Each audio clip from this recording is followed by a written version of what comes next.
this week, try to do as much as you can that your ideal self would do, and watch.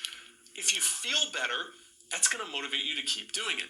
If you feel worse, you probably should check your ideal, because it should make you feel pretty good when you're on purpose.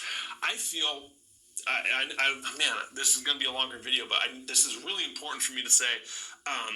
Thought about splitting this and doing a part 2, but I hate those videos. I feel that a lot of our anxieties, our depression, our overthinking, beyond a clinical level, beyond a chemical imbalance, that's just the most common forms that we feel moment to moment, come from us not living true to our higher self, come from us knowing that we have this identity deep down inside. It's like bursting out, right? But we stifle it, and the beliefs come in and they kill it. It's not being in integrity with what we know we should be doing, could be doing, want to do, and what we're actually doing. When your identity and your actions are different, that dissonance in between causes the murkiness.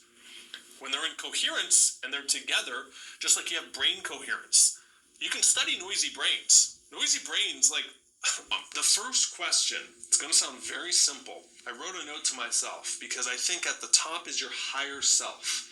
Right? It's like this North Star vision that you have for yourself, and everybody has this. Whether they're aware to it or not is a different story. You have it, and I know you do. What would your highest self do? How exactly would their life look? What kind of relationships would you have? What kind of health would you be in? What kind of wealth would you have?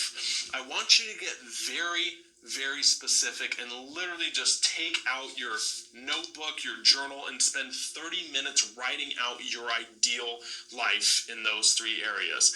Better question, if that's a little ambiguous, would be, I am blank. I've showed you that journal exercise in some other videos where it's like a series of 8 I ams. See that journal exercise in some other videos where it's like a series of 8 I ams in the front cover of my journal, right? Literally, you can open it and flip to it right here. It's like, I'm a multi-millionaire entrepreneur in Scottsdale, Arizona. I have a house. I have, 5 kids, whatever. Get as detailed as you can with that. And now that you have this created vision, this created identity, you know exactly what you're aiming for. You know that guiding star, that I am. I know what you're thinking. You're like, well, it's hard for me to have that vision. That's just another goal-setting workshop, dude.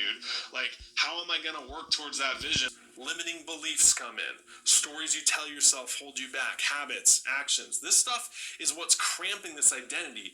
And so the dominoes can't knock over and can't unlock the life you want. So I want you right under that to write, what would I do if I wasn't afraid?